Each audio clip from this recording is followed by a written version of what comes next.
స్తోత్రం. హల్లెలూయా, హల్లెలూయా.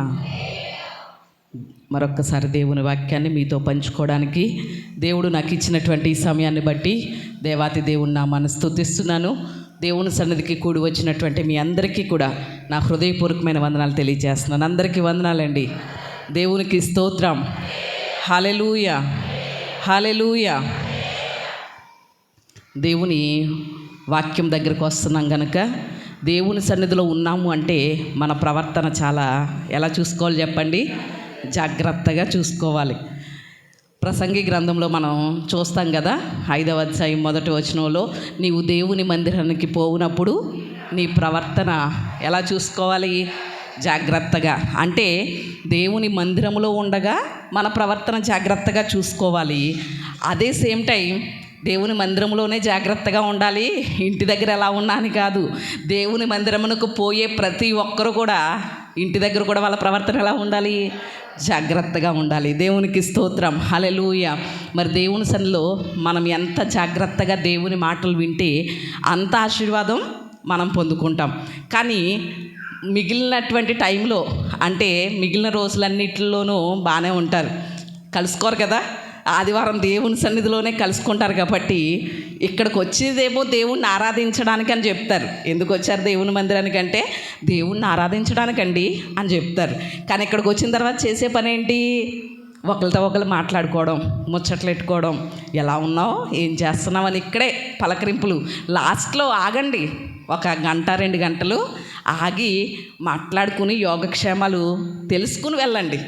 వాళ్ళ గురించి ప్రార్థన చేద్దరు, కానీ అందులో తప్పేమీ లేదు. కాబట్టి లాస్ట్లో ఆగి యోగక్షేమాలు కనుక్కుని ఒకరికొకరు మాట్లాడుకుని చక్కగా వెళ్ళండి, సరేనండి. కానీ ఇక్కడికి వచ్చిన తర్వాత మాట్లాడుకోవడం, కొంతమంది వాళ్ళ పిల్లల్ని చూసి మురిసిపోతూ ఉంటారు. ఆ పిల్లలేమో అటు ఇటు పరిగెడతా ఉంటే వీళ్ళు భయం చెప్పాల్సింది పోయి ఏం చేస్తారు? వాళ్ళు పరిగెడతా ఉంటే వీళ్ళు మురిసిపోతూ ఉంటారు.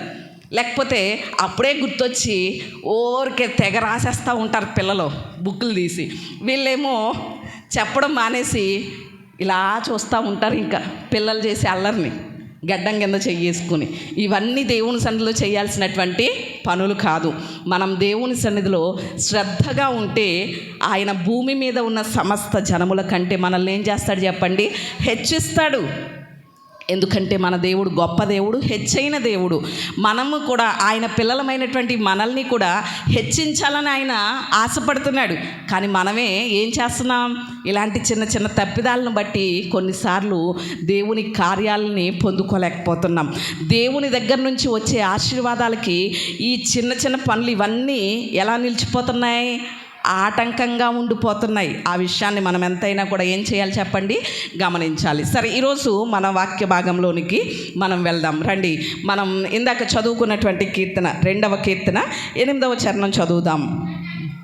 నన్ను అడుగుము, జనములను నీకు స్వాస్యముగాను భూమిని దిగంతముల వరకు సొత్తుగాను ఇచ్చేదను. దేవునికి స్తోత్రం. హల్లెలూయా. దేవుడు అంటున్నాడు ఇక్కడ ఏమనో తెలుసా? నన్ను అడుగుము. ఎవరిని అడగాలట? నన్ను అడుగు అంటే నన్ను కాదు, ఎవరిని? దేవుణ్ణి అంటున్నాడు. ఆయన చెప్తున్న మాట, నేను చెప్తున్న మాట కాదు. ఇది ఏమంటున్నారంటే నన్ను అడుగు, నేనేం చేస్తాను నీకు? జనములను నీకు స్వాస్యముగాను భూమిని దిగంతముల వరకు ఎలా ఇస్తాను? సొత్తుగాను ఇచ్చేదను అని దేవుడు చెప్తున్నాడు. ఇదే మాట క్రొత్త నిబంధనలో కూడా యేసయ్య పదే పదే ప్రస్తావించినటువంటి సందర్భం మనకి కనిపిస్తుంది. మత్తయి సువార్త 7వ అధ్యాయం 7వ వచనంలో, అలాగే లూకా సువార్తలో, ఇలా సువార్తల్లో యేసయ్య చెప్పినటువంటి స్వయంగా యేసయ్య పలికినటువంటి మాటలు మనకి కనిపిస్తాయి. ఆ మాటలు కూడా ఒకసారి చదువుతారా? మత్తయి 7:7 అడుగుడి మీకు ఇయ్యబడును, వెదకుడి మీకు దొరుకును, తట్టుడి మీకు తీయబడును. అడుగు ప్రతివాడు పొందును, వెదకువానికి దొరుకును, తట్టువానికి తీయబడును. దేవునికి స్తోత్రం. హల్లెలూయా. ఇక్కడ మనం ఆలోచన చేస్తున్నాం. 2 మాటలు చదువుకున్నాం. ఇక్కడ కీర్తన 2వ కీర్తనలో దేవుడు సెలవిస్తున్నటువంటి మాట ఏంటో తెలుసా? నన్ను అడుగుము, జనములను నీకు స్వాస్యంగానే ఇచ్చేస్తాను, భూమిని దిగంతముల వరకు ఎలా ఇచ్చేస్తాను? సొత్తుగానే ఇచ్చేస్తాను. అనేసని దేవుడు చెప్తున్నాడు. అలాగే మత్తయి సువార్తలో యేసయ్య కూడా అదే మాట చెప్పారు. ఏంటంట? అడుగుడి మీకు ఇవ్వబడును. మీరు ఏది అడిగినా ఏం చేస్తారు? ఇస్తాను అని దేవుడు చెప్తున్నాడు. చాలామంది ఏమంటారో తెలుసా ఈరోజు? ఏంటండి బాబు, అడగుము ఇస్తాను, భూమిని దిగంతముల వరకు సొత్తుగా ఇస్తాను అంటున్నాడు దేవుడు, కానీ మరి మాకేమీ ఇవ్వట్లేదు ఏంటండి? చాలా సంవత్సరాల నుంచి ఏం చేస్తున్నాం మేము? అడుగుతున్నాం అంటారు. అవునంటారా కాదంటారా? మీలో చాలామందికి అది ఉంది, ఆ ప్రశ్న హృదయంలో ఉంది. దేవుడు ఏమంటున్నాడు? నన్ను అడుగు నేను ఇస్తాను అంటున్నాడు. మరి మీరేమో అడుగుతున్నాం ఆయన ఇవ్వట్లేదు అనేసి అని అంటున్నారు. అడిగితే ఏదైనా కూడా ఆయన ఏం చేస్తాడు చెప్పండి? ఇస్తాడు ఖచ్చితంగా. ఒకసారి మీరు చూస్తారా? సమూయేలు మొదటి గ్రంథం 1వ అధ్యాయం, సమూయేలు మొదటి గ్రంథం 1వ అధ్యాయం 20వ వచనం చూడండి ఒకసారి. గనుక అన్న గర్భము ధరించి గర్భము ధరించిన దినములు నిండినప్పుడు ఒక కుమారుని కని నేను యెహోవాకు మొక్కుకొని వీనిని అడిగి తిని అనుకొని వానికి సమూయేలు అని పేరు పెట్టాను. దేవునికి స్తోత్రం, హల్లెలూయా. ఇక్కడ సమూయేలుకి పేరు పెట్టే టైంలో హన్న చేసినటువంటి పని ఏంటో తెలుసా? వీనిని నేను ఎవరి దగ్గర అడిగాను? దేవుని దగ్గర అడిగాను. నేను దేవుని దగ్గర అడిగి ఈ కుమారుణ్ణి ఏం చేశాను? పొందుకున్నాను. దేవుణ్ణి అడిగితే దేవుడు నాకు ఈ కుమారుణ్ణి ఇచ్చాడు. గనుక ఈ కుమారుడికి సమూయేలు అని పేరు పెట్టింది. అంటే ఈరోజు హన్న మనకి తెలియచేస్తున్నటువంటి విషయం ఏంటి అంటే, కుమారుణ్ణి ఎవరి దగ్గర అడిగింది? ఎవరి దగ్గర అడిగింది? మనకి హన్న అడిగిన విషయం తెలిసింది కదా. ఖచ్చితంగా అడిగింది, నీ సేవకురాలనైనా నాకు ఖచ్చితంగా ఏం కావాలి ప్రభువా? మగబిడ్డే కావాలి అని అడిగింది. అడిగితే దేవుడు తప్పనిసరిగా ఇస్తాడు. మీరేమో అడుగుతున్నా ఇవ్వట్లేదు అనేసి అని మీరు అనుకోవచ్చు, కానీ ఆయన మనలా మాట తప్పే దేవుడు అంటారా? మాట ఇచ్చి తప్పే దేవుడు ఏమాత్రం కూడా కాదు. మనలాంటి వాడు కాదు ఆయన అబద్ధం ఆడడానికి. మనమైతే చాలా అబద్ధాలు ఆడేస్తాం. నోరు తెరిస్తే ఏంటి చెప్పండి? అబద్ధాలే చాలామందికి. అందుకే నాలిక మచ్చలోళ్ళు అంటారు. అది మరి ఎంతవరకు నిజమో నాకు తెలియదు, కానీ నోరు తెరిస్తే కొంతమంది ఏం ఆడేస్తారు చెప్పండి?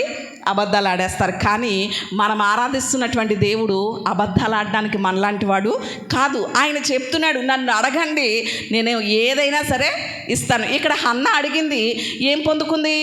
కుమారుణ్ణి పొందుకుంది. అలాగే మరొక వ్యక్తిని కూడా మనం చూద్దాం రండి. రాజుల మొదటి గ్రంథం 3వ అధ్యాయం 12వ వచనం, అలాగే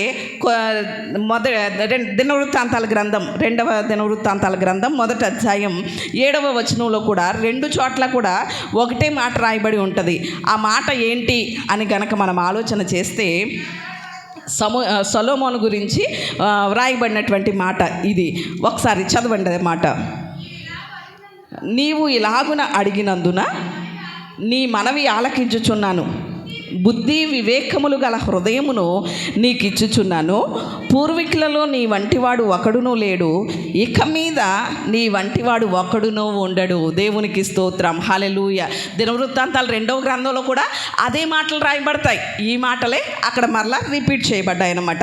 ఇక్కడ సొలొమోనుతో దేవుడు స్వయంగా ప్రత్యక్షమై సెలవిస్తున్నటువంటి మాటలు ఏమనో తెలుసా? నీవు నన్ను ఏం చేసావు అంటున్నారు?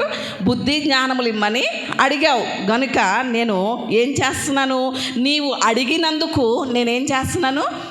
నీకు జ్ఞానాన్ని ఇస్తున్నాను అని దేవుడే స్వయంగా చెప్తున్నారు సొలొమోనుతో. అంటే సొలొమోను దగ్గరికి దేవుడు ప్రత్యక్షమయ్యి, దావీదు చనిపోయిన తర్వాత సొలొమోను రాజ్యాన్ని పరిపాలించడానికి పట్టాభిషేకం చేయబడిన తర్వాత అప్పుడు సొలొమోను దగ్గరికి దేవుడు ప్రత్యక్షమై గిబియాలో, నువ్వు ఏం కావాలో సొలొమోన్ని అంటాడు దేవుడు. ఏమని అంటే, నీకేం కావాలో అడుగు అనేసానంటే సొలొమోను ఏమడిగాడు? నాకు జ్ఞానం కావాలి ప్రభువా, ఇంత గొప్పదైనటువంటి నీ జనాన్ని పరిపాలించాలంటే నాకు జ్ఞానం కావాలి కదా అని సొలొమోను ఏమడిగాడు చెప్పండి? జ్ఞానాన్ని అడిగాడు. అప్పుడు దేవుడు అంటాడు, శత్రువుల ప్రాణాన్ని అడగలేదు, నువ్వు ఐశ్వర్యాన్ని అడగలేదు, ఘనతని అడగలేదు, జ్ఞానాన్ని అడిగావు కనుక నువ్వు అడిగినటువంటి జ్ఞానాన్ని నీకు ఇస్తున్నాను, అలాగే నీవు అడగలేనటువంటి ఐశ్వర్యం ఘనతలు కూడా నీకు ఇస్తున్నాను అన్నాడు. దేవునికి స్తోత్రం, హల్లెలూయా. అంటే మన దేవుడు ఎవరో తెలుసా? అడిగిన దానికన్నా, ఊహించిన దానికన్నా అత్యధికంగా ఇచ్చే దేవుడు. దేవునికి స్తోత్రం, హల్లెలూయా. సొలొమోను అడగలేదు, ఐశ్వర్యాన్ని అడగలేదు, ఘనత అడగలేదు. కానీ రాజుల చరిత్ర కనుక మీరు చూస్తే సొలొమోను అంత జ్ఞానవంతుడు లేడు, సొలొమోను అంత ఆస్తి కలిగిన వాడు, ఐశ్వర్యం కలిగిన వాడు లేడు, సొలొమోనుకున్నంత బంగారం ఎవ్వరికీ కూడా లేదు. ఇంకొక విషయం చెప్పమంటారా? శత్రువుల ప్రాణాన్ని సొలొమోను అడగలేదు. అంటే యుద్ధాల్లో నాకు జయం కావాలని అడగలేదు. శత్రువు ప్రాణం నాకు కావాలి, ఆ రాజ్యాలను కూడా నేను జయించాలి అని దేవుణ్ణి అడగలేదు. కానీ సొలొమోను 40 సంవత్సరాలు పరిపాలన చేశాడు. 40 సంవత్సరాల్లో అసలు ఒక్క యుద్ధం కూడా లేదు. దేవునికి స్తోత్రం, హల్లెలూయా. అంటే ఇవన్నీ సొలొమోను అడిగాడా చెప్పండి? అడగలేదు. అసలైంది అడిగాడు. ఏమడిగాడు? జ్ఞానం అడిగాడు. దేవునికి స్తోత్రం. ఈరోజు మనము కూడా మొదట ఏది అడగాలో, ఏది అడిగితే దేవుడు ఇస్తాడో మొదట అది అడగడం రావాలి. చాలామంది ఏమంటారో తెలుసా? అడుగుతున్నామండి, సంవత్సరాల తరబడి, నెలల తరబడి అడుగుతున్నాం దేవుని సన్నిధిలో, కానీ దేవుడు ఏం చేయట్లేదు, మేము అడిగింది ఇవ్వట్లేదు అనేసి అంటారు. కానీ మనం అడగడం ఎలా అడగాలి అంటే చాలా తెలివిగా అడగాలన్నమాట. తెలివిగా అడగాలి. ఒక వ్యక్తట అడవిలో కట్టెలు కొట్టుకుని తన జీవనాన్ని సాగిస్తూ ఉండేవాడట. ఒకరోజు కట్టెలు కొట్టడానికి అడవికి వెళ్తే చాలా కష్టపడుతున్నాడు కదా ఆ వ్యక్తి. దేవుడు ప్రత్యక్షమయ్యాడట. ప్రత్యక్షమయ్యి నీకేం కావాలో అడుగు అన్నాడట. ఆ వ్యక్తి వెంటనే, మనమైతే ఏం చేస్తాం, చాలా కంగారు పడిపోతాం. ఏది అడగాలో కంగారులో తెలియదు, మర్చిపోతాం. అడగాల్సింది మానేసి ఏదో అడిగేస్తూ ఉంటాం. ఒక ఆయన అలాగే అడిగాడు కదా, నేను ముట్టిందల్లా బంగారం అయిపోవాలని. తింగరోడు అనమాట, జ్ఞానం లేనోడు అలా అడిగాడు అనమాట.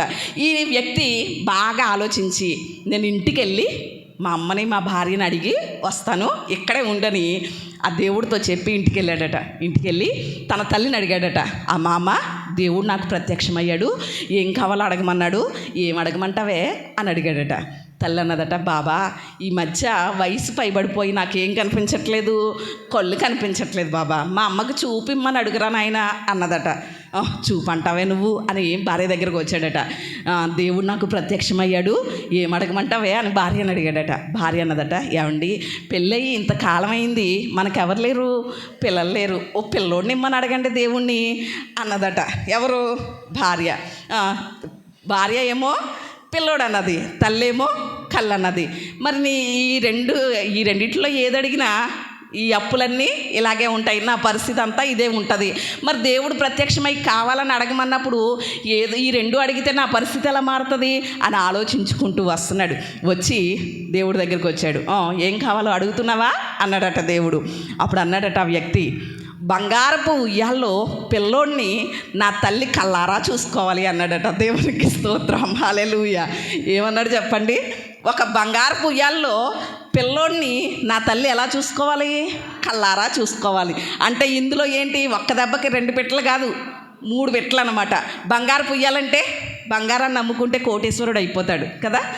పిల్లోడట, ఉయ్యాల్లో ఎవరు కావాలి? పిల్లోడు. అంటే తన భార్య కోరిక కూడా ఏమైపోతుంది? తీరిపోతుంది. ఆ పిల్లోడిని తన తల్లి ఎలా చూసుకోవాలట? కళ్ళారా చూసుకోవాలట. అంటే తన తల్లికి కూడా కంటి చూపు వచ్చేసిందనమాట. అంటే ఎంత తెలివిగా, ఎంత జ్ఞానంగా అడిగాడో చూడండి.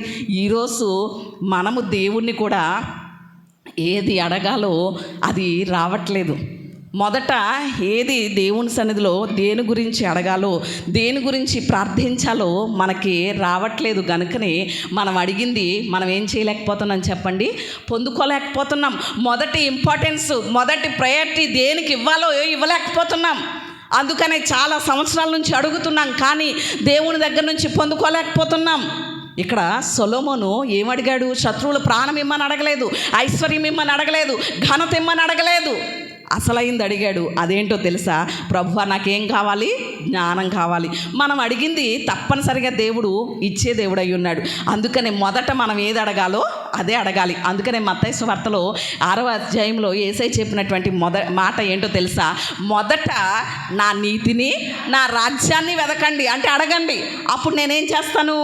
మీకు కావలసినవన్నీ కూడా అనుగ్రహిస్తాను. దేవునికి స్తోత్రం, హల్లెలూయా. అంటే మొదట ఏం అడగాలి మనం? ఆయన నీతిని, ఆయన రాజ్యాన్ని అడగాలి. ఆ కార్యం జరగాలని అడగాలి. అంటే ఆయన నీతి, ఆయన రాజ్యము అంటే సువార్త ప్రకటించబడాలి అని అడగాలి. అనేక ఆత్మలు రక్షించబడాలి అని అడగాలి దేవుని సన్నిధిలో. అది అడగగలుగుతున్నామా? నశించిపోయే వాళ్ళు నశించిపోతారులే, తప్పిపోయే వాళ్ళు తప్పిపోతారులే, ఎంతమంది పాతాళానికి వెళ్ళిపోతే నాకే, ఎంతమంది నిత్య నరకాగ్నికి వెళ్ళిపోతే నాకే, నా మట్టుకు నేను ఏం చేయబడిపోయాను? రక్షించబడిపోయాను కదా, చాలే అని ఇంకా మనం దేవుని హృదయంలో ఉన్నటువంటి ఆశను, దేవుని హృదయంలో ఉన్నటువంటి భారాన్ని గుర్తించకుండా మనకి కావలసినవేవో భౌతిక సంబంధమైనవి అడిగేస్తున్నాం.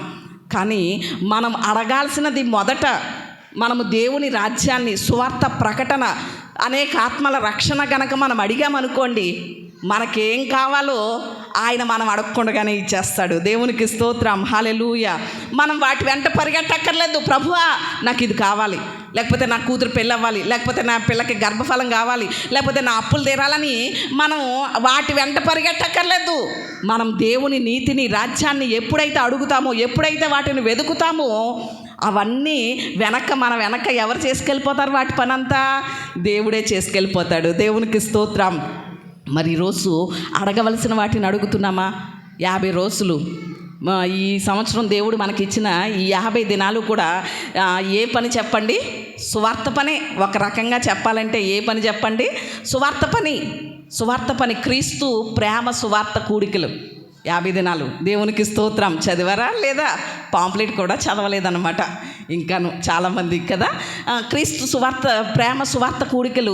మరి క్రీస్తు ప్రేమను అనేకులకు అందచేయడంలో ఈ 50 దినాలు కూడా మనం ఖచ్చితంగా దేవుని కొరకు ఏం చేయాలి చెప్పండి?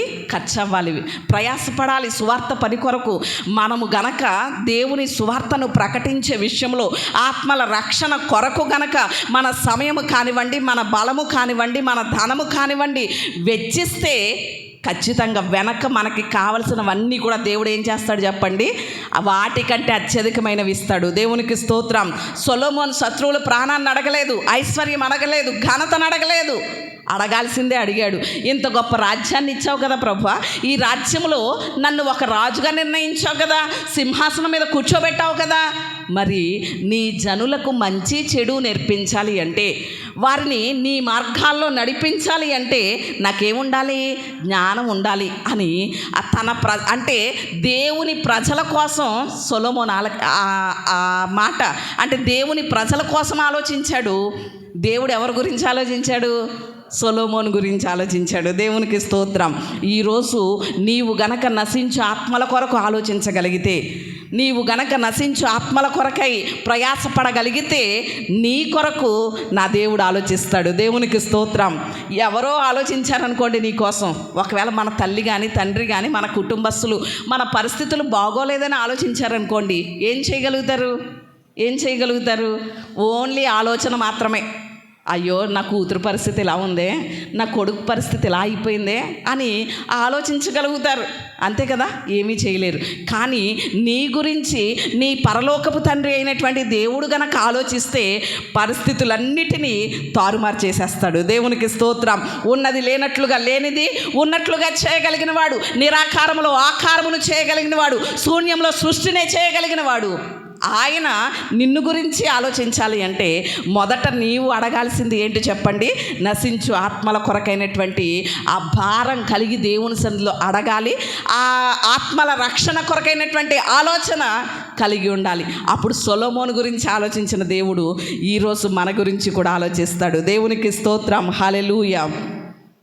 దేవుని రాజ్య వ్యాప్తి కొరకు మనం ఎంతగా దేవుని సన్నిధిలో అడుగుతున్నాం, ఎంత ప్రయాసపడుతున్నాం అనేది మొదట. అందుకని యేసయ్య అన్నాడు కదా, మొదట అన్నాడు అక్కడ మాట. మత్తయి సువార్తలో ఏమన్నారు చెప్పండి?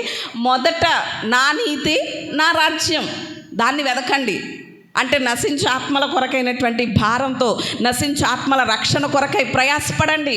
అప్పుడు మీరు అలా గనక చేస్తే నేనేం చేస్తాను? మీకేం కావాలో అన్నీ నేను ఇస్తానన్నాడు. దేవునికి స్తోత్రం. హల్లెలూయా. మరి ఈరోజు అడగవలసిన విధంగా మనం అడిగితే తప్పకుండా దేవుని దగ్గర నుంచి ఏం చేస్తాం చెప్పండి? పొందుకుంటాం. ఈరోజు ఇంకా చాలామంది చాలా సంవత్సరాల నుంచి అడుగుతున్నానండి నా కుటుంబ పరిస్థితులు మారాలని, చాలా సంవత్సరాల నుంచి అడుగుతున్నానండి నా బిడ్డల భవిష్యత్తు మారాలని, చాలా సంవత్సరాల నుంచి అడుగుతున్నానండి నా భర్త మారు మనసు పొందాలని, చాలా సంవత్సరాల నుంచి అడుగుతున్నానండి నా కుటుంబంలో ఇబ్బందుల నుండి విడుదల పొందాలని అని చాలాసార్లు చాలా కార్యాల కొరకు అనుకుంటూ ఉంటాం.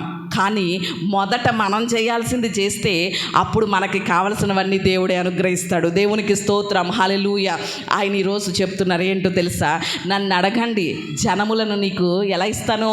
స్వాస్యంగా ఇస్తాను, భూమిని దిగంతముల వరకు సొత్తుగా ఇస్తాను. అంటే జనములను స్వాస్యంగా ఇస్తాను అంటే నీవు అనేక ఆత్మలను ఎలా పొందుకుంటావు? స్వాస్థ్యంగా పొందుకుంటావు. దేవునికి స్తోత్రం, హల్లెలూయా. అంటే నీ కుటుంబంలో ఇంకా రక్షించబడలేనటువంటి నీ బిడ్డలు ఉన్నారా? నీ కుటుంబ సభ్యులు ఇంకా రక్షించబడలేనటువంటి వారిగా ఉన్నారా?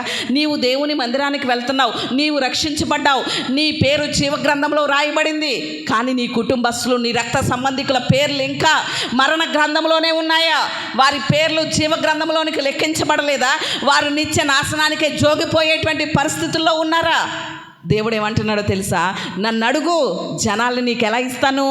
స్వాస్యంగా ఇస్తాను అంటున్నాడు. దేవునికి స్తోత్రం, హల్లెలూయా. ఆత్మల రక్షణ కొరకై, మన కుటుంబపు వారి రక్షణ కొరకై మనం గనక అడిగితే ఖచ్చితంగా దేవుడు ఏం చేస్తాడు చెప్పండి? ఇస్తాడు, ఖచ్చితంగా ఇస్తాడు. ఎందుకంటే ఆయన మాటిచ్చి తప్పే దేవుడు కాదు. అన్నామని అనేటువంటి ఒక బ్రాహ్మణ స్త్రీ ఉంది. ఆమె వివాహం చేసుకోలేదు, పిల్లల్ని కనలేదు. సువార్త పరిచర్య కొరకు తన జీవితాన్ని అంతా కూడా దారపోసింది. తనకున్నటువంటి ధనం కానివ్వండి, ఆ సమయం అంతా కూడా సువార్త ప్రకటన కొరకే వెచ్చిస్తూ ఉంది. అనేకులకు దేవుని సువార్త ప్రకటించాలి అని. ఆ భారంతో ఆమె అలా సువార్త పరిచర్య చేస్తూ ఉండగా కొంతమంది వచ్చి అడిగారట ఆమెను, ఏంటండి, కనీసం మీరు పెళ్లి చేసుకోలేదు, పిల్లల్ని కూడా కనలేదు, మీకంటూ ఏమీ సంపాదించుకోలేదు, ఇప్పుడు పోనీ బలం ఉంది కాబట్టి ఇలా సాగిపోతున్నారు, మీరు వంగిపోయిన తర్వాత, ముసలివారు అయిన తర్వాత మీ పరిస్థితి ఏంటి? అంతా సువార్త ఆత్మల రక్షణని మీకున్నదంతా వ్యయం చేసేస్తున్నారు, ఖర్చు పెట్టేస్తున్నారు ఏంటి అని అడిగారట ఆ సహోదరిని. ఆ సహోదరి చెప్పిందట, ఏంటో తెలుసా, నేను ఈ లోకము ఇది నాకు శాశ్వతం కాదు. ఈ లోకంలో నేను కన్ను మూసిన తర్వాత నా దేవుని రాజ్యంలో కన్ను తెరుస్తాను. అక్కడికి వెళ్ళిన తర్వాత నా ప్రార్థనను బట్టి, నేను వెచ్చించిన ధనాన్ని బట్టి, నేను వెచ్చించిన సమయాన్ని బట్టి, నేను వెచ్చించిన బలాన్ని బట్టి దేవుడు కొన్ని ఆత్మలను రక్షిస్తాడు కదా. ఆ ఆత్మలు నా దగ్గరకు వచ్చి, అమ్మా, మీ ప్రార్థనను బట్టే, మీరు వెచ్చించిన ధనాన్ని బట్టే, మీరు వెచ్చించిన బలాన్ని బట్టే, మీరు వెచ్చించిన సమయాన్ని బట్టే మేము రక్షించబడ్డాం అని వచ్చి చెప్తారు. చూశారు, ఆ ఆత్మల పంట నాకు చాలు అన్నదట. దేవునికి స్తోత్రం, హల్లెలూయా. అంటే ఈ లోకంలో ఏం సంపాదించినా అది స్థిరం కాదు, గతించిపోయేదే. ఈ లోకమే గతించేది. కానీ ఆత్మల సంపాదన, ఆత్మల కొరకు మనం చేసేది ఉన్నది చూసారు, అది ఖచ్చితంగా అది మనకి పరలోకంలో స్థిరంగా ఉంటుంది. మీరు అనుకోవచ్చు, సువార్త ప్రకటన మేము ఎలా చేస్తామండి, మేము చెప్పలేమండి బాబు అంటారు కదా. మీరు చెప్పలేకపోతున్నారు, కరెక్టే, చెప్పలేకపోయారు, పర్వాలేదు. చెప్పేవారికి ఏం చేయాలి? అవకాశం ఇవ్వాలి. మీ గృహం దగ్గర కూడికి పెట్టించుకున్నారనుకోండి, ఏం చేసినట్లు? ఆ వీధి వారందరికీ సువార్త ప్రకటించడానికి మీరు మార్గాన్ని ఏర్పాటు చేసినట్లు. మీ ధనాన్ని వెచ్చిస్తున్నారు, మీ సమయాన్ని వెచ్చిస్తున్నారు, మీ బలాన్ని వెచ్చిస్తున్నారు. అప్పుడు సువార్త ప్రకటించడానికి మీరు ఆ వీధిలో ఏమయ్యారు చెప్పండి? ఒక మార్గదర్శకులు అయ్యారు. దావీదు చెప్పాడు కదా, యుద్ధానికి పోయే వాళ్ళ భాగం ఎంతో యుద్ధ సామాన్ల దగ్గర కాపలా ఉన్నవారికి కూడా భాగం అంతేనట.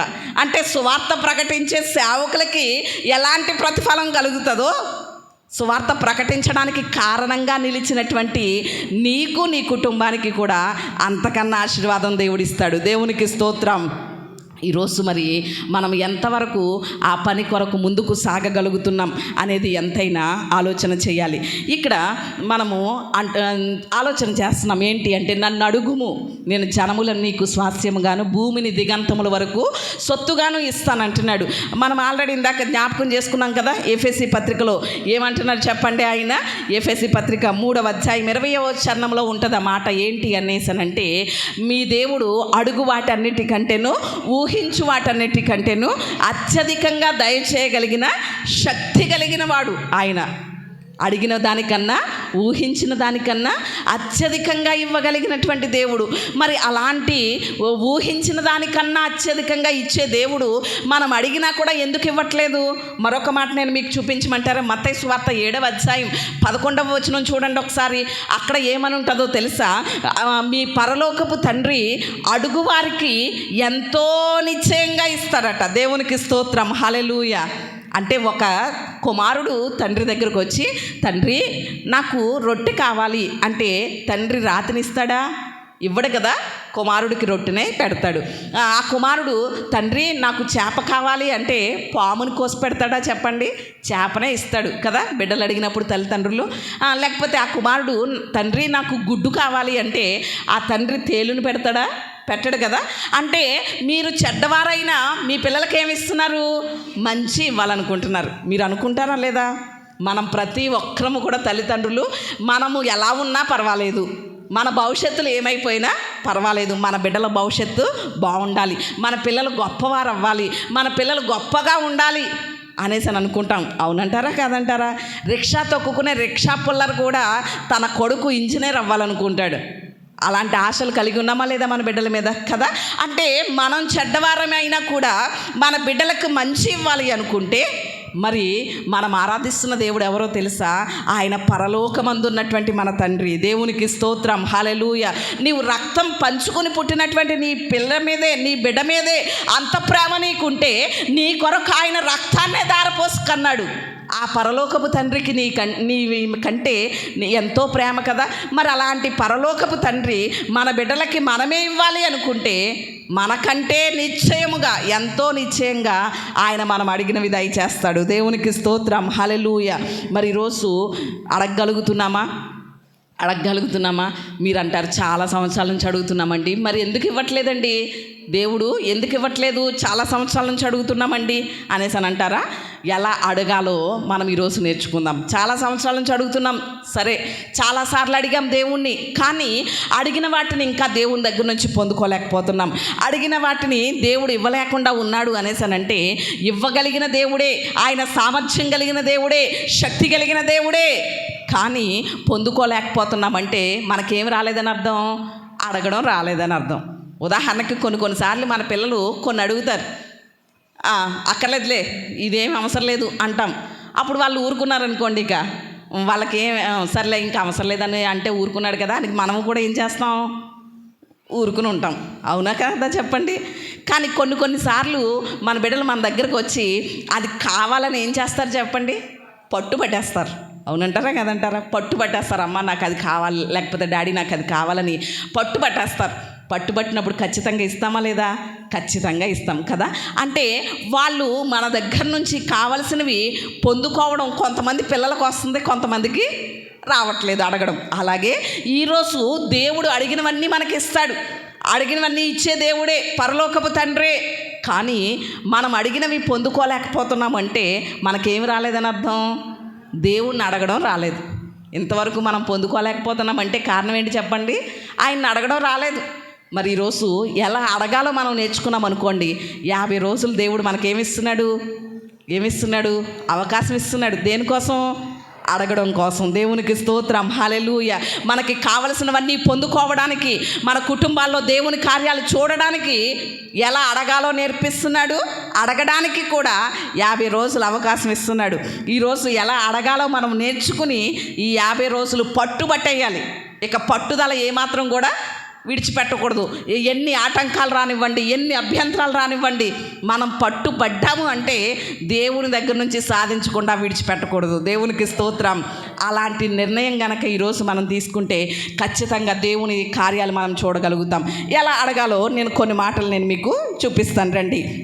మొట్టమొదటిగా ఎలా అడగాలి అనేసానంటే యోహాను సువార్త 15వ అధ్యాయం, మనకి బాగా తెలిసినటువంటి మాటలే మరొకసారి నేను మీకు గుర్తు చేస్తున్నాను. 15వ అధ్యాయం 7వ వచనం చదువుదాం. యోహాను సువార్త 15:7. నా యందు మీరును మీ యందు నా మాటలను నిలిచి ఉండిన ఎడల మీకేది ఇష్టమో అడుగుడి, దాన్ని మీకు అనుగ్రహించబడును. దేవునికి స్తోత్రం, హల్లెలూయా. ఇక్కడ యేసయ్యే స్వయంగా చెప్తున్నటువంటి మాటలు ఇవి. ఏమంటున్నారు అనేసనంటే, నా యందు మీరును మీ యందు నా మాటలు నిలిచి ఉన్న ఎడల, అప్పుడు ఏమంటున్నాడు యేసయ్య?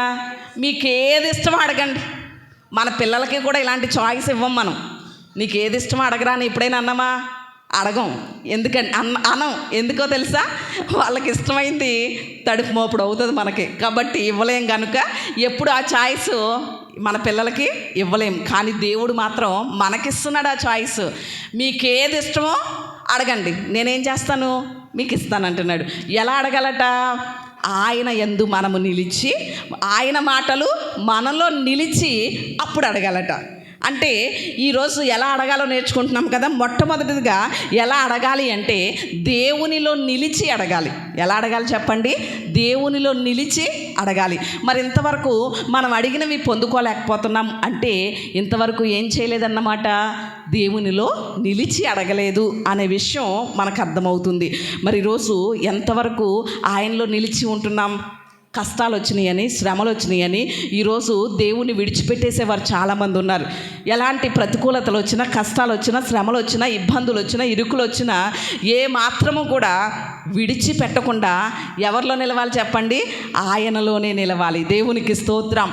అప్పుడు ఖచ్చితంగా అలా నిలిచి మనకేది ఇష్టమో అడిగితే దేవుడు ఖచ్చితంగా ఏం చేస్తాడు చెప్పండి? ఇస్తాడు. ఒక రోజట ఒక తండ్రి ఒక అబ్బాయిని రోడ్డు మీద జరుగుతూ ఉంటాయి కదా తీర్థాలు, అక్కడికి తీసుకువెళ్ళాడట. తీసుకువెళ్తే తన కుమారుడు తండ్రి చేయి పట్టుకున్నాడట. పట్టుకుని నడుస్తున్నారట. నడుస్తూ ఉంటే రోడ్డు ప్రక్కన అక్కడ ఏముంటాయి చెప్పండి? దుకాణాలు వేస్తూ ఉంటారు కదా, లేకపోతే బొమ్మలు ఆడిస్తూ ఉంటారు, బెలూన్స్ కనిపిస్తాయి, ఇవన్నీ కనిపిస్తాయి కదా. ఈ కొడుకు తనకి నచ్చినవి వచ్చినప్పుడల్లా తండ్రి చెయ్యి ఏం చేస్తున్నాడు? విడిచిపెట్టేసి ఆటలు జరిగే దగ్గరికి, దుకాణాలు జరిగే దగ్గరికి, బొమ్మలు ఆడించే దగ్గరికి పరిగెట్టుకుని వెళ్ళిపోతున్నాడట. అదంతా అయిపోయాక మరలా వచ్చి ఏం చేస్తున్నాడు? తండ్రి చేపట్టుకుంటున్నాడు. అంటే తండ్రితో ఉన్నాడా చెప్పండి? నిలిచి లేడు. అప్పుడు తండ్రికి అర్థమైందట, తనకి నచ్చినప్పుడల్లా ఏం చేస్తున్నాడు? తండ్రి చేయి విడిచిపెట్టేస్తున్నాడు, వెళ్ళిపోతున్నాడు. తర్వాత మరలా తండ్రి దగ్గరకు వస్తున్నాడు. అప్పుడు తండ్రి ఏం చేశాడో తెలుసా? నువ్వు నా చేయి పట్టుకోవడం కాదు, నేను నీ చేయి పట్టుకుంటానని తండ్రి పిల్లోడు చేయి పట్టుకున్నాడట. అప్పుడు దుకాణాలు వచ్చినా ఏమొచ్చినా వెళ్తాడా కొడుకు? వెళ్ళడు. ఎందుకని? తండ్రి చేతిలో ఆ కుమారుడు చెయ్యి ఉన్నది కనుక. దేవునికి స్తోత్రం. ఈరోజు నా ప్రభువు కూడా అదే అంటున్నాడు. ఇంతవరకు నువ్వు నా చెయ్యి పట్టుకున్నావు. ఎప్పుడు? నీకు అవసరం వచ్చినప్పుడు, నీకు కష్టాలు వచ్చినప్పుడు, నీకు ఇరుకులు వచ్చినప్పుడు, నీకు ఇబ్బందులు వచ్చినప్పుడు తండ్రి అని ఏం పట్టుకుంటున్నావు? నా పాదాలు పట్టుకుంటున్నావు, ప్రార్థన చేస్తున్నావు. కష్టం తీరిపోయింది, ఇబ్బంది తీరిపోయింది, నష్టం తీరిపోయింది, మేలు కలిగింది. అప్పుడు ఏం చేస్తున్నావు? విడిచిపెట్టేస్తున్నావు. ఇక అంటే అవసరం కోసం వస్తున్నావు నా దగ్గరికి, అవసరం కోసం ప్రార్థన చేస్తున్నావు, నీ అవసరం తీరేదాకా ఉంటున్నావు నా సన్నిధిలో. తర్వాత ఏమైంది? నీ అవసరం తీరిపోయిన తర్వాత, నేను ఆశీర్వదించేసిన తర్వాత నీ ఇష్టానుసారంగా వెళ్ళిపోతున్నావు లోకంలోకి. అలా నిలిచి ఉండకుండా నువ్వు అడిగితే నేను ఎలా ఇస్తాను? ఇప్పుడు ఉదాహరణకి ఒకరి సంగతి మనకు తెలిసింది. వాళ్ళు ఏం చేస్తారని? అందితే జుట్టు, అందకపోతే కాళ్ళు పట్టుకునే వాళ్ళు కొంతమంది ఉంటారు కదా, అలాంటి వాళ్ళు అని వాళ్ళ సంగతి మనకు తెలిసింది. ఒకసారి మోసపోతాం, రెండోసారి మోసపోతామా? మరలా వచ్చి వాళ్ళు ఏదైనా అడిగితే ఇస్తామా? ఇవ్వం కదా. అలాగే దేవుడు కూడా అంత వెర్రివాడిగా కనిపిస్తున్నాడా? మనకు అవసరం వచ్చినప్పుడు దేవుని పాదాల దగ్గరకు వచ్చేస్తాం, తండ్రి ఇది చెయ్యి అని నియామక కూడికలన్నింటిలో పాల్గొనేస్తాం. అవసరం తీరిపోయిన తర్వాత ఏం చేస్తున్నాం? దేవుని విడిచిపెట్టేస్తున్నాం, దేవుని సన్నిధిని ప్రక్కన పెట్టేస్తున్నాం. అప్పుడు దేవుడు ఏం చేస్తాడో తెలుసా? మరొక అవసరం రాకుండా ఉంటుందా? వస్తుంది కదా. అప్పుడు నొక్కుతాడనమాట. ఏంటి? మన అవసరం తీర్చకుండా. ఆయన మనకంటే చాలా జ్ఞానం కలిగిన వాడు. దేవునికి స్తోత్రం. మనకే ఇన్ని తెలివితేటలుంటే ఆయన జ్ఞానానికి మితి లేదు, అనంత జ్ఞాని ఆయన. దేవునికి స్తోత్రం. మరి ఈరోజు నీవే ఇన్ని తెలివితేటలు దేవునిలో చూపించి, ప్రభువా నాకు ఇష్టమైంది ఇది, ఇవే ఇచ్చే అంటే ఎలా ఇచ్చేస్తాడు? ఆయన ఏమంటున్నాడో తెలుసా? నీకేది ఇష్టమో అడిగితే నేను ఇస్తాను. ఎప్పుడు ఇస్తానో తెలుసా? నీవు నాలో నిలిచి ఉండి అడిగితే ఖచ్చితంగా ఇస్తాను అంటున్నాడు. దేవునికి స్తోత్రం. ఈరోజు నీ భర్త గురించి అడగాలనుకుంటున్నావా? నీ బిడ్డల గురించి అడగాలనుకుంటున్నావా? నీ కుటుంబ పరిస్థితుల గురించి అడగాలనుకుంటున్నావా? నీ ఆరోగ్యం గురించి అడగాలనుకుంటున్నావా? దేని గురించి అడిగినా నీవు నాలో నిలిచి అప్పుడు అడుగు, నేను ఖచ్చితంగా ఏం చేస్తాను? ఇస్తాను అంటున్నాడు. మరి ఆయనలో ఎంతవరకు నిలిచి అడుగుతున్నాం అనేది ఈరోజు మనం నేర్చుకోవాల్సినటువంటి విషయమై ఉన్నది. రెండో విషయాన్ని కూడా మనం ఆలోచన చేద్దాం. ఎలా అడగాలి? ఆయనలో నిలిచి అడగాలి. అది మొదటి విషయం. రెండవదిగా ఎలా అడగాలి అనేసరి కనుక మనం ఆలోచన చేస్తే, భక్తుడైనటువంటి యాకోబు రాసినటువంటి పత్రిక, 4వ అధ్యాయం 3వ వచనం చదువుకుందాం. మీరు అడిగినను మీ భోగముల నిమిత్తము వినియోగించుకొనుటకై దురుద్దేశముతో అడుగుదురు గనుక మీకేమీ దొరకటలేదు. ఇక్కడ యాకోబు తన పత్రికలో రాస్తున్నాడు దేవుణ్ణి అడగడం గురించి. ఏమని రాస్తున్నారు? ఆ మొదటి 4 మొదటి నుంచి కూడా దేవుణ్ణి అడిగే విషయంలో కొన్ని విషయాలు రాసుకొస్తున్నారు యాకోబు గారు. రాస్తూ ఆ 3వ వచనం దగ్గరకు వచ్చేసరికి ఏమంటున్నారో తెలుసా? అక్కడ దేవుణ్ణి అడగనందున మీకేమీ దొరకట్లేదు అన్నారు మొదట 2వ వచనంలో. అప్పుడు తర్వాత ఏమంటున్నారో తెలుసా? మీరు ఒకవేళ అడిగినా కూడా ఎందుకు అడుగుతున్నారు? మీ భోగాల నిమిత్తం దురుద్దేశంతో అడుగుతున్నారు. అందుకనే మీకేంటి దేవుడు ఇవ్వట్లేదు, దొరకట్లేదు అని చెప్తున్నారు. అంటే రెండవది ఎలా అడుగుతున్నాం? మనం దురుద్దేశంతో అడుగుతున్నాం. ఎలా అడగాలి? సదుద్దేశంతో, మంచి ఉద్దేశంతో అడగాలి. దేవునికి స్తోత్రం. ఇక్కడ చాలామంది ఏం చేస్తున్నారట? భోగాల నిమిత్తం దురుద్దేశంతో అడుగుతున్నారట. దురుద్దేశం అంటే మంచి ఉద్దేశాలు కాదు. ఈరోజు చాలామంది కూడా మనకి ఏది అవసరమో, మనకి ఏది కావాలో అది అడగడం మానేసి మన ప్రక్కోళ్ళకి ఏది ఉందో చూస్తూ ఉంటారు. చాలామంది ఏం చేస్తారు చెప్పండి? మన ప్రక్కోళ్ళకి డూప్లెక్స్ ఉంది, మనకి కూడా ఏం కావాలి? డూప్లెక్స్ కావాలి. దేవా నాకు డూప్లెక్స్ ఇచ్చేయి, అడగమన్నావు కదా అడుగుతున్నాను అంటారు. అసలు ఇల్లే లేదు, స్థలమే లేదు. ఏం అడగాలి మనం? స్థలం లేదు ప్రభువా, స్థలం ఇవ్వి అని అడగాలి. కాదు, డూప్లెక్స్ కావాలి అంటే ఇచ్చేస్తాడా? అదే ఉద్దేశం చెప్పండి? దురుద్దేశమే కదా. అంటే పులిని చూసి నక్కేం చేసిందట? వాతలు పెట్టుకుందట. ఎవరోళ్ళు కాలుతుంది? నక్కొల్లే కాలుతుంది కదా వాతలు పెట్టుకుంటే. అంటే ఎవరినో చూసి ఎవరిలాగా ఉండాలి అనే విషయం కాదు. మనకి ఏది అవసరమో అది దేవుణ్ణి అడగాలి. అది మంచి ఉద్దేశం. మనకి కావలసినటువంటి అవసరత దేవునికి తెలుసు, మనకు ఉన్నటువంటి ఇబ్బంది దేవునికి తెలుసు, మన కుటుంబంలో ఎదుర్కొనే పరిస్థితి దేవునికి తెలుసు. అది అడగాలి దేవుణ్ణి. ఎవరింట్లోనో ఏదో ఉంది, మన ఇంట్లో అది కావాలి, ఎవరి దగ్గర ఏదో ఉంది, మనకు అది కావాలి అని అడగడం అది మంచి ఉద్దేశం కాదు. మనకి కావలసినవి, మనకి అవసరతగా ఉన్నవే దేవుణ్ణి అడగాలి. ఇలా ఇద్దరు ప్రార్థన చేస్తున్నారట. ఒక ఆయన దేవుని దగ్గర ప్రార్థన చేస్తున్నారు. ఇద్దరు మోకరించి ప్రార్థన చేస్తూ ఉంటే దేవుడు ప్రత్యక్షమయ్యాడట. మొదటి వారి దగ్గరికి వచ్చి, ప్రభువా నీకేం కావాలి అని అడిగాడట. దేవుడు అడిగితే, ప్రభువా పక్క ఆయన కూడా ప్రార్థన చేస్తున్నాడు కదా, ఆయన ఏం కావాలంటాడో వెళ్ళి అడిగిరా, అప్పుడు చెప్తాను అన్నాడట. ఎవరు? మొదటివాడు. ఆ ప్రక్క ఆయన దగ్గరికి వెళ్ళి 2వ వాడి దగ్గరికి వెళ్ళి, దేవుడు ఏం కావాలి నాయనా, ఇంత ప్రార్థన చేసేస్తున్నావు, ఇంతగా అడుగుతున్నావు అంటే, అప్పుడు ఆయన ఏమన్నాడట? మొదటోడు ఏం అడిగాడో చెప్పు అనేసి అంటున్నాడట దేవుణ్ణి. వీళ్ళిద్దరూ చూసారా? అసలు వీళ్ళకి ఏం అవసరమో దేవునితో చెప్తే చాలు కదా. వాళ్ళేం అడిగారో వీళ్ళేం అడిగారో కావాలి వీళ్ళకి. అంటే వాళ్ళకేముందో వీళ్ళకేముందో కావాలి. వాళ్ళు ఏం చేస్తే మనం అదే చేయాలి అనేటువంటి ఆలోచన అనమాట. అప్పుడు దేవుడు అన్నాడట, ఆ పక్కోడు ఒక కన్ను తీసేయమన్నాడు. నీకేం కావాలి? పక్కోడు అడిగిన దాని మీద 2 అంతలు కావాలన్నాడట. అప్పుడు ఏం చేయాలి? 2 కళ్ళు తీసేయాలి. ఇదే ఉద్దేశం మంచి ఉద్దేశం అంటారా? కాదు కదా. అందుకే యాకోబు అంటున్నాడు, మీరు అడుగుతున్నారు దేవుణ్ణి, మంచిదే, కానీ ఏ ఉద్దేశంతో అడుగుతున్నారు? దురుద్దేశంతో అడుగుతున్నారు. అలా దురుద్దేశంతో అడగడం వల్లే మీకు కార్యాలు జరగట్లేదు. అలా దురుద్దేశంతో అడగడం వల్లే మీరు పొందుకోలేకపోతున్నారు. కానీ ఈరోజు దేవుడు మనతో మాట్లాడుతున్నాడు. ఎలా అడగాలి అనేసనంటే మంచి ఉద్దేశంతో అడగాలి. ఒకవేళ మన గురించి కాకపోయినా మన పక్క వాళ్ళ గురించి అడిగినా కూడా ఏ ఉద్దేశంతో అడగాలి? మంచి ఉద్దేశంతో అడగాలి. ప్రభువా నేను ఇంట్లో ఉన్నాను సరే, కానీ ఇల్లు లేక చాలామంది ఉన్నారు, గృహాలు లేనటువంటి వాళ్ళు చాలామంది ఉన్నారు, వారికి గృహాలు ఇవ్వవా అని అడగాలి. అది ఖచ్చితం. ఇక్కడ నిలబడినటువంటి నేను ఏదో గొప్ప అనేసని అతిశయించడానికి కాదు, కానీ గడిచినటువంటి దినాల్లో దేవుడు నాకు ఒక ప్రత్యక్షతనిచ్చాడు. ఏంటి అనేసనంటే, నా బిడ్డల భవిష్యత్తు గురించి నేను దేవుని సన్నిధిలో ప్రార్థన చేస్తున్నాను. తెల్లవారుజామున 3 గంటలకు లేచి ఆత్మీయ బిడ్డలందరి కోసం చేస్తాను. తర్వాత లాస్ట్లో నా బిడ్డల గురించి ఎత్తిపడతాను దేవుని సన్నిధిలో. ఎత్తిపట్టినప్పుడు ఒక ఆలోచన ఇచ్చాడు దేవుడు. ఏంటో తెలుసా? నీ బిడ్డలిద్దరూ బాగానే ఉన్నారు, వారి భవిష్యత్తు గురించి నీవు ఇంత ప్రార్థన చేస్తున్నావే, కానీ అసలు తల్లి మాట వినలేనటువంటి పరిస్థితుల్లో బంధకాల్లో ఉన్నటువంటి 2 బిడ్డలను చూపించాడు దేవుడు నాకు. 2 బిడ్డల్ని చూపించాడు దేవుడు. వాళ్ళ గురించి ప్రార్థన చేస్తే అది నా బిడ్డలకు ఆశీర్వాదకరంగా క్షేమకరంగా మారుస్తానన్నాడు దేవుడు. దేవునికి స్తోత్రం. ఎప్పుడైతే దేవుడు ఆ 2 బిడ్డల్ని నాకు చూపించాడో అప్పటి నుంచి కూడా నా బిడ్డల గురించి కాదు, వాళ్ళ గురించి చేయడం మొదలుపెట్టాను. దేవునికి స్తోత్రం. ఆ 2 బిడ్డలు కూడా యవన ప్రాయంలో ఉన్న వాళ్ళే, చిన్న వయసే, కానీ చాలా బంధకాలతో బంధించబడిపోయారు.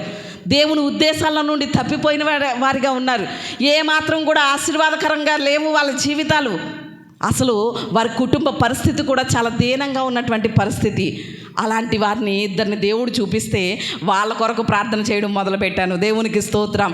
అంటే ఏ ఉద్దేశం చెప్పండి? వాళ్ళు మారాలి అనేటువంటి మంచి ఉద్దేశం. ఖచ్చితంగా దేవుడు ఆ కార్యాన్ని చేయబోతున్నాడని నమ్ముతున్నాను. దేవునికి స్తోత్రం. అంటే మనం అడిగేది ఖచ్చితంగా ఎలా అడగాలి? మంచి ఉద్దేశంతో అడగాలి. మిగిలిన ఆ పక్క వాళ్ళ పిల్లల కంటే నా పిల్లలు గొప్ప వాళ్ళు అయిపోవాలి, ఇది కాదు మనం అడగాల్సింది. మన పిల్లలు గొప్ప వాళ్ళు అవ్వాలని కోరుకోవడం మంచిదే, కానీ పక్క వాళ్ళకంటే గొప్ప వాళ్ళు అవ్వడం అనేది మంచి ఉద్దేశం కాదు. ప్రభువా, నీవు నాకు ఇచ్చిన బిడ్డల జీవితంలో నీ ఉద్దేశం ఏమై ఉందో, నీ ప్రణాళిక ఏమై ఉందో, ఒకవేళ వాళ్ళు ఇంజనీర్లు, నా పిల్లల్ని ఎలా వాడుకోవాలనుకుంటున్నావో అది నీ ఇష్టం. నీకు ఎలాగున ఉండడం నా పిల్లల భవిష్యత్తు ఇష్టమో అలాగున వాడుకో అని ప్రార్థన చేయాలి తప్ప ఎవరినో చూసి వాళ్ళలాగా మన పిల్లలు ఉండాలని కోరుకోవడం కూడా ఏది కాదు చెప్పండి, మంచి ఉద్దేశం కాదు. ఇక్కడ యాకోబు అంటున్నాడు, మీరు అడుగుతున్నారు కానీ దురుద్దేశంతో అడుగుతున్నారు, అందుకనే మీకు ఏమీ దొరకట్లేదు. కాబట్టి ఎలా ప్రార్థన చేయాలి, ఎలా అడగాలి? మొట్టమొదటిది ఎలా అడగాలి చెప్పండి? దేవునిలో నిలిచి అడగాలి. రెండవది మంచి ఉద్దేశంతో అడగాలి. మూడవది కూడా మనం మూడో మాట కూడా చూద్దాం రండి ఒకసారి. యోహాన్ రాసినటువంటి మొదటి పత్రిక, యోహాన్ రాసిన మొదటి పత్రిక 3వ అధ్యాయం 22వ వచనం చదువుదాం. మరియు మనం ఆయన ఆజ్ఞలను గైకొనుచు ఆయన దృష్టికి ఇష్టమైనవి చేయుచున్నాము గనుక మనమేమి అడిగినను అది ఆయన వలన మనకు దొరుకును. దేవునికి స్తోత్రం. హల్లెలూయా. ఇక్కడ యోహాను తన పత్రికలో రాస్తున్నాడు. ఏమని రాస్తున్నారో తెలుసా? ఇలా అడగండి అని రాయట్లేదు అక్కడ. ఆయన నమ్మకం అంతా ఎలా ఉంది అంటే, దేవుని బిడ్డలైనటువంటి ప్రతి ఒక్కరూ, యేసు రక్తం చేత కడగబడిన ప్రతి ఒక్కరూ ఎలా ఉన్నారట? ఆయన ఆజ్ఞలను గైకొంటున్నాము గనుక. ఎంత నమ్మకమో చూసారా సేవకునికి? ఎవరి మీద? విశ్వాసుల మీద, సంఘం మీద. అంటే ఆత్మీయ పిల్లలందరూ దేవుని ఆజ్ఞలు ఏం చేస్తున్నారట? గైకొంటున్నారు గనక మనం ఏది అడిగినా ఆయన ఏం చేస్తాడు? ఇస్తాడు అనేసని ఇక్కడ యోహాన్ రాస్తున్నాడు. మరి ఈరోజు మనం ఎలా అడగాలి అంటే ఆయన ఆజ్ఞలు గైకొని అడగాలి. ఎలా అడగాలి చెప్పండి? ఆయన ఆజ్ఞలు గైకొని అడగాలి. ఎంతవరకు గైకొంటున్నాం చెప్పండి ఆయన ఆజ్ఞలు? దేవుని ఆజ్ఞలు అంటే ఆయన కట్టడలు, ఆయన వాక్యమే. ఆయన ఆజ్ఞలన్నా, కట్టడలన్నా, శాసనాలన్నా, విధులన్నా ఇవన్నీ దేంట్లోకి వస్తాయి చెప్పండి? ఆయన వాక్యంలోకే వస్తాయి. మరి దేవుని వాక్యాన్ని గైకొంటున్నామా? అనుసరిస్తున్నామా? గైకొనడం అంటే ఏంటి చెప్పండి? అనుసరించడం. ఎంతవరకు దేవుని వాక్యాన్ని అనుసరిస్తున్నాం మనం? ఒక్కసారి ఎవరి గుండెల మీద వాళ్ళు చేయి పెట్టుకొని దేవుని వాక్యాన్ని అనుసరిస్తున్నాను నేను అని ధైర్యంగా చెప్పగలుగుతామా? అస్సలు చెప్పలేం కదా. మరి మనం అడిగినవి దేవుడు ఇవ్వాలి అంటే, మనం అడిగినవి దేవుని దగ్గర పొందుకోవాలి అంటే ఇంకెప్పుడు పొందుకుంటాం చెప్పండి? ఇంకెన్ని సంవత్సరాలు వెయిట్ చేస్తాం? మనం అడిగినవి దేవుడు ఇవ్వడానికి ఇంకెన్ని సంవత్సరాలు వెయిట్ చేయాలి చెప్పండి? వెయిట్ చేస్తున్నాము అంటే, ఆలస్యం అవుతుంది అంటే ఆయన వాక్యాన్ని మనం ఏం చేయట్లేదు? గైకొని అడగట్లేదు. అందుకని ఇంత ఆలస్యం అవుతుంది. మనం గనక దేవుని వాక్యాన్ని గైకొని అడిగితే ఖచ్చితంగా దేవుడు ఏం చేస్తాడు చెప్పండి? ఆయన కార్యాలు మన జీవితంలో చేస్తాడు. దేవునికి స్తోత్రం. హల్లెలూయా. మరి ఈరోజు ఎంతవరకు ఆయన వాక్యాన్ని గైకొంటున్నాం అనేది ఆలోచన చేయాలి. చాలా ప్రసంగాలు, చాలా వాక్యాలు వింటున్నాం. మెట్లు దిగేటప్పుడు ఏం చేస్తున్నాం చెప్పండి? విడిచిపెట్టేస్తున్నాం. విడిచిపెట్టే వారిగా ఉంటే మనల్ని మనం ఏం చేసినట్లు చెప్పండి? మోసపుచ్చుకున్న వారమే. కానీ విన్న వాక్యం ఎక్కడికి రావాలి అంటే మన జీవితాల్లోనికి రావాలి. దేవునికి స్తోత్రం. హల్లెలూయా. ఈరోజు చాలామంది ఏం చేస్తారో తెలుసా? వాక్యం విని మార్కులేస్తారు. ఈ వాక్యం ఇలా ఉంది, ఈ వాక్యం ఎంత బాగుంది, లేకపోతే ఈ వాక్యానికి 100%, ఈ వాక్యానికి 90%, ఈ వాక్యానికి 70% అని వాక్యం విని ఏం చేస్తారు చెప్పండి? మార్కులు వేస్తారు. దేవునికి నువ్వు వేసే మార్కులు కాదు, నీలో వచ్చే మార్పు కావాలి. దేవునికి స్తోత్రం. దేవుడు ఏం చూస్తాడో తెలుసా? నువ్వు ఎన్ని మార్కులు వేసావు, ఏ మాటకి, ఏ వాక్యానికి ఎన్ని మార్కులు వేసావు అన్నది దేవునికి అక్కర్లేదు. ఆ వాక్యం విని నీవు ఎంత మార్పు చెందావు అన్నది దేవుడికి కావాలి. అదే సేవకుడికి కూడా కావాలి. సేవకునికి నువ్వు ఎన్ని మార్కులు వేసావు అన్నది కాదు, నీలో కలిగే మార్పు కావాలి. మరి ఈరోజు ఏ వాక్యం విన్న తర్వాత ఏ వ్యక్తి అయితే, ఏ సంఘం అయితే పశ్చాత్తాపంతో ఈ వాక్యాన్ని నేను గైకొంటాను ప్రభువా, ఈ వాక్యం ప్రకారంగా నేను నడుస్తాను ప్రభువా అని పశ్చాత్తాపంతో తీర్మానం చేసుకుంటారో ఆ వ్యక్తి జీవితంలో, ఆ వ్యక్తి కుటుంబంలో, ఆ సంఘంలో పచ్చదనం మొదలవుతుంది. దేవునికి స్తోత్రం, హల్లెలూయా. పశ్చాత్తాపంతో మనం దేవుని సన్నిధిలో వాక్యాన్ని గైకొనడానికి ఎప్పుడైతే తీర్మానం చేసుకుంటామో అప్పుడు మన కుటుంబాల్లో ఏం స్టార్ట్ అవుతుంది చెప్పండి? పచ్చదనం. ఇంతవరకు ఎండిన అనుభవాల్లో ఉంటే దేవుని మాటలు విన్న తరువాత ఆ మాటలు ప్రకారంగా జీవిస్తాను అనే తీర్మానంతో అప్పుడే స్టార్ట్ అయిపోద్ది మన బ్రతుకులో, మన కుటుంబాల్లో. ఏంటి చెప్పండి? పచ్చదనం అనేటువంటి ఆశీర్వాదం. మరి ఈరోజు ఎంతవరకు మనం దేవుని వాక్యాన్ని గైకొంటున్నాం, దేవుని మాటలు ప్రకారంగా మన జీవితాల్లో నడుస్తున్నాం అనేది ఎంతైనా ఆలోచన చేయాలి. ఈరోజు దేవుని వాక్యం ప్రకారంగా నడవట్లేదు గనుకనే, దేవుని వాక్యాన్ని అనుసరించట్లేదు గనుకనే క్రైస్తవులను బట్టి, దేవుని పిల్లలను బట్టి అన్యజనుల మధ్యలో ఏం కలుగుతుంది? దేవుని నామానికి అవమానం కలుగుతుంది, దేవుని నామం దూషణ పాలవుతుంది. ఈరోజు అనేకులు ఇంకా రక్షించబడట్లేదు, అనేకులు దేవుని సన్నిధికి రావట్లేదు అంటే మన జీవితాల్లో ఏమి లేదు గనక, వాక్యం లేదు గనుకనే, వాక్యానుసారమైన జీవితం లేదు గనుకనే మనల్ని చూసి అనేకులు రావాల్సింది పోయి ఏమవుతున్నారు చెప్పండి? వెనక అయిపోతున్నారు, దేవుని సన్నిధికి రాలేకపోతున్నారు. దేవుని సన్నిధికి వారు రాలేకపోవడానికి, వారి ఆత్మ రక్షించబడలేకపోవడానికి అడ్డుబండగా ఎవరుంటున్నామంటే మనమే ఉంటున్నాం. ఎవరుంటున్నాం చెప్పండి? మనమే. ఎందుకని అంటే దేవుని వాక్యం మనలో నెరవేర్పలేదు, దేవుని వాక్యానుసారమైన జీవితం లేదు. మహాత్మా గాంధీజీ ఎంతమందికి తెలుసు? తెలుసా లేదా? ఎవరికి తెలీదా? స్వాతంత్ర పోరాటం చేసిన సమరయోధులను కూడా గుర్తుపెట్టుకోలేదా? భారతదేశ భక్తులు కదా. గాంధీజీ మనకి బాగా తెలుసు కదా. గాంధీజీ గారు ఉప్పు సత్యాగ్రహం అనేటువంటిది ఏర్పాటు చేశారు కదా. అది దేన్ని బట్టి ఏర్పాటు చేశారో తెలుసా? మత్తయి సువార్త చదివి. దేన్ని బట్టి చెప్పండి? మత్తయి సువార్త. యేసయ్య కొండ మీద చేసినటువంటి బోధలు గాంధీజీ గారిని ఎంతో ప్రభావితం చేశాయి. అలా యేసయ్య చేసినటువంటి ప్రతి బోధ కూడా ఆయన ప్రభావితం చేయబడి ఆ బోధకి, అందుకని ఉప్పు సత్యాగ్రహం అంటే అహింస. ఆ హింసించడం ద్వారా కాదు, అహింస ద్వారానే. అంటే మనల్ని హింసించే వారి కొరకు ప్రార్థన చేయాలి, మౌనంగా ఉండాలి, వారి కొరకు వెయిట్ చేయాలి, వారి క్షేమాన్ని కోరుకోవాలి. ఇవన్నీ యేసయ్య చెప్పిన ఈ మాటలన్నీ కూడా ఆ మాటలకు ఆయన ప్రభావితం అయ్యి తన జీవితంలో ఆ మాటలను అనుసరించారు.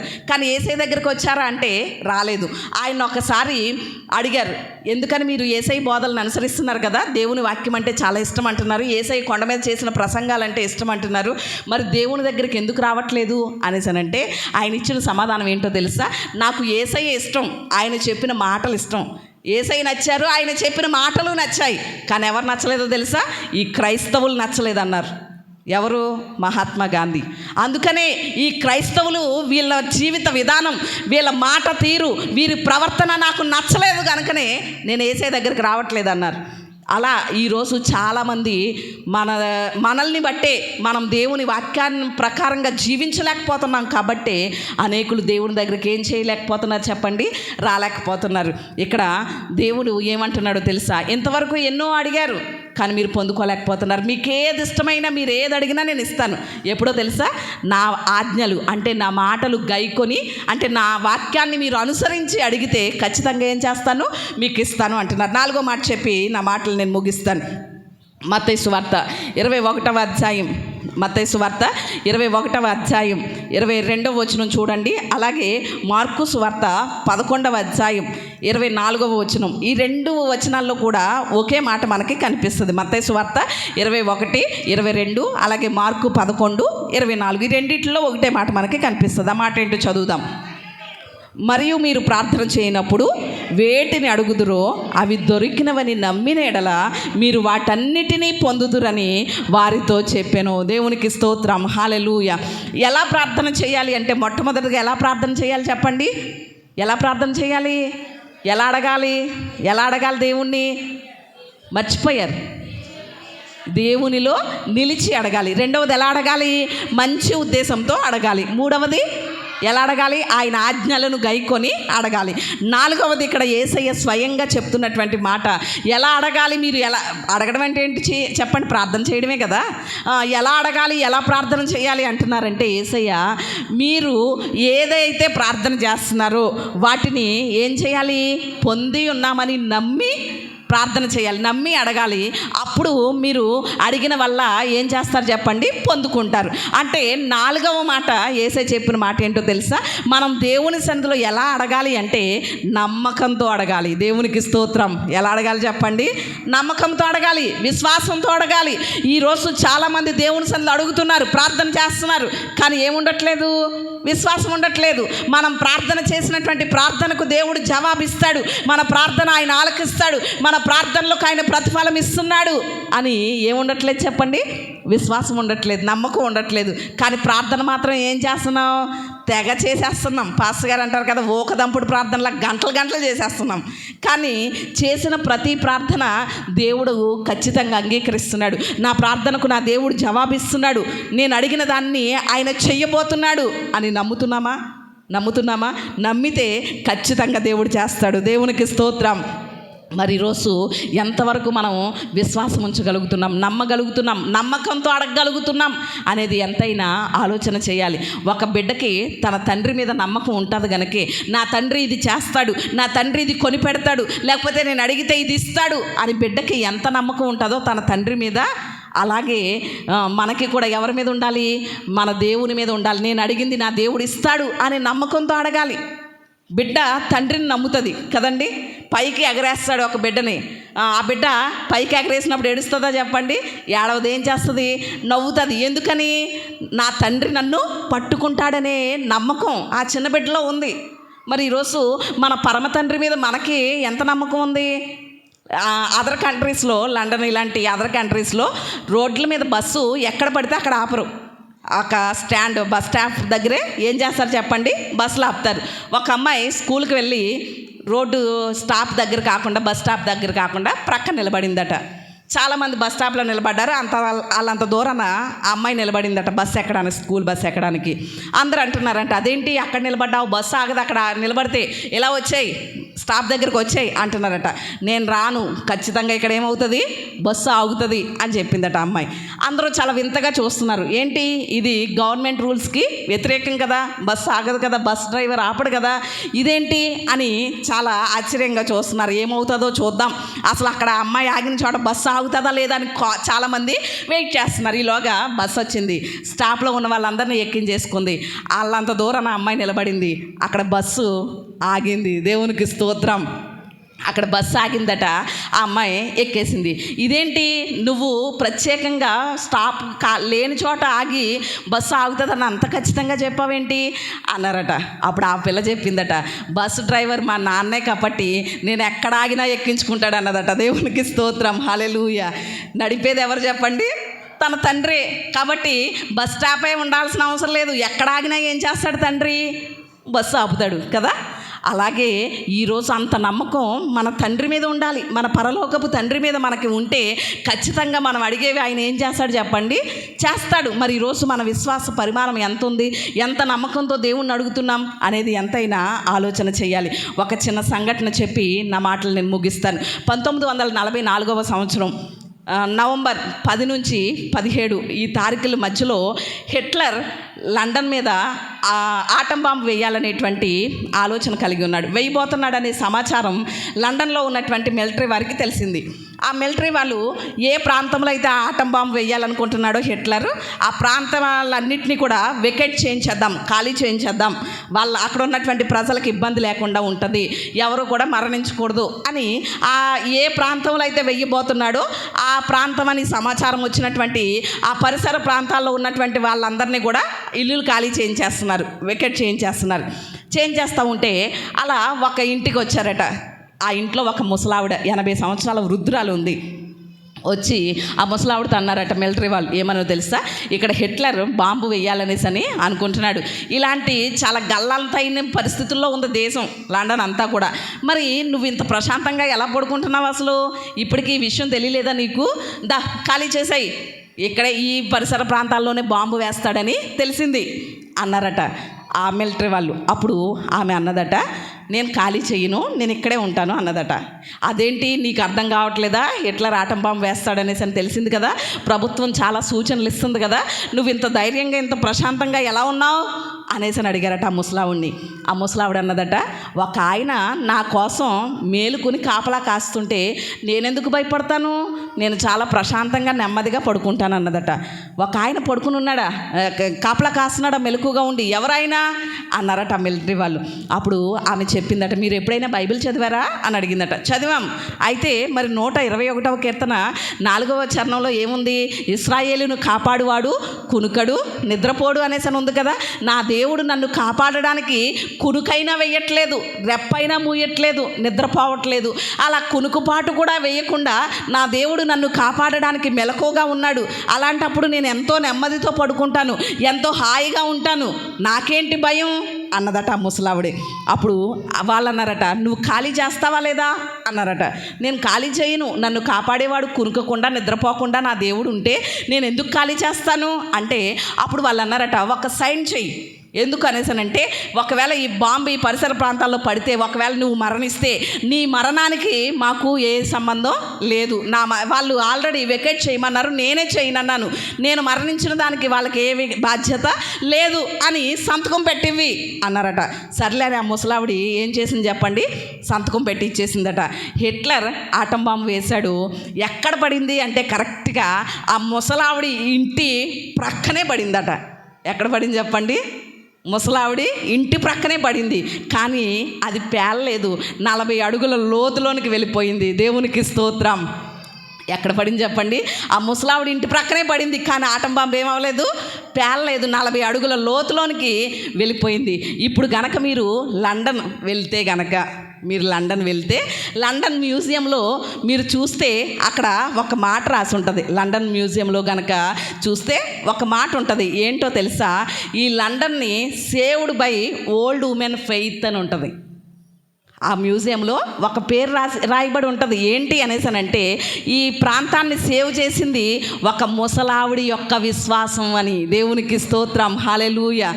ఆ లండన్ దేశాన్ని ఏం కాపాడిందట, ఏం సేవ్ చేసిందట, ఒక ఓల్డ్ ఉమెన్ ఫెయిత్ అంటే ఒక వృద్ధ స్త్రీ యొక్క, ఒక ముసలావిడి యొక్క విశ్వాసం ద్వారా ఈ లండన్ కాపాడబడింది అని రాయబడడం జరిగింది ఆ మ్యూజియంలో. అంటే ఆ విశ్వాసాన్ని బట్టి వాళ్ళు కూడా గుర్తించారు, ఆ ముసలావిడి యొక్క విశ్వాసం బట్టే ఆ బాంబు ఏమవ్వలేదు, పేలలేదు అనేసని. ఈరోజు నీ విశ్వాసం నీ భర్త గుర్తించగలుగుతున్నాడా, నీ విశ్వాసం నీ కుటుంబం గుర్తించగలుగుతుందా, మన విశ్వాసం ఎంతవరకు ఉంది, దేవునిపై మన నమ్మిక ఎంతవరకు ఉంది అనేది మనం ఎంతైనా కూడా ఆలోచన చేయాలి. ఇక్కడ ఈరోజు దేవుడు మనతో మాట్లాడుతున్నాడు. నువ్వు నన్ను అడుగు, నేనేం చేస్తాను, నీకు జనములను స్వాస్యంగాను భూమిని దిగంతముల వరకు సొత్తుగా ఇచ్చేస్తాను. నాకు ఇది లేదు అది లేదనేసని ఇన్నాళ్ళు నువ్వు బాధపడింది చాలు, నీ కుటుంబ పరిస్థితులతో నలిగిపోయింది చాలు, నీ కుటుంబ పరిస్థితుల్లో ఇన్నాళ్ళు వేసారిపోయింది చాలు, కన్నీళ్లు కార్చింది చాలు. రా నా దేవుడు నా సన్నిధికి రా, ఈ 50 దినాల కూడుకుల్లో ప్రతిష్ఠించుకో, నన్ను అడుగు, నేనేం చేస్తాను, నీకేది కావాలన్నా ఇస్తానంటున్నాడు దేవుడు. దేవునికి స్తోత్రం. మరి ఎలా అడగాలి అనేది కూడా దేవుడు ఏం చేశాడు చెప్పండి, నేర్పించాడు. ఎలా అడగాలి, దేవునిలో నిలిచి అడగాలి. రెండవది ఎలా అడగాలి చెప్పండి, మంచి ఉద్దేశంతో అడగాలి. మూడవది ఎలా అడగాలి, ఆయన ఆజ్ఞలు గైకొని అడగాలి. నాలుగవది నమ్మకంతో అడగాలి. ఇలా గనక ఈ 50 రోజులు మనం తీర్మానం చేసుకుని, ప్రభువా ఒక్కటే పెట్టుకుందాం మనం, 50 రోజులు ప్రభువా ఈ 50 దినాలు నువ్వు నాకు ఇస్తున్నావు గనక ఖచ్చితంగా నేను అడుగుతాను, ప్రతిష్ఠించుకుంటున్నాను. 50 దినాలు కూడా ఎన్ని ఆటంకాలు వచ్చినా, ఎన్ని అభ్యంతరాలు వచ్చినా నేను మాన్ను, నీ పాదాలు పట్టుకుని అడుగుతాను. నీవు ఎలా అడగమని నేర్పించావో అలాగే అడుగుతాను. ఖచ్చితంగా నా జీవితంలో ఇది జరగాలి అని గనక మనం పట్టుదల పెట్టుకుని తీర్మానం చేసుకుని అడిగితే, దేవుడు మీకేది ఇష్టమో అడగండి, ఏం చేస్తాను, మీకు అనుగ్రహిస్తానన్న దేవుడు. ఆయన మాట ఇచ్చి తప్పే దేవుడు కాదు గనక ఖచ్చితంగా ఆయన ఇస్తాడు. ఆయన ఇచ్చే సమస్తాన్ని మనం పొందుకుందాం. అట్టి కృప దేవుడు మనందరికీ దయచేయును గాక. ఆమెను అందరం కూడా మోకరించినట్లయితే, ప్రతి ఒక్కరం కూడా మోకరించినట్లయితే ప్రార్థన చేసుకుందాం.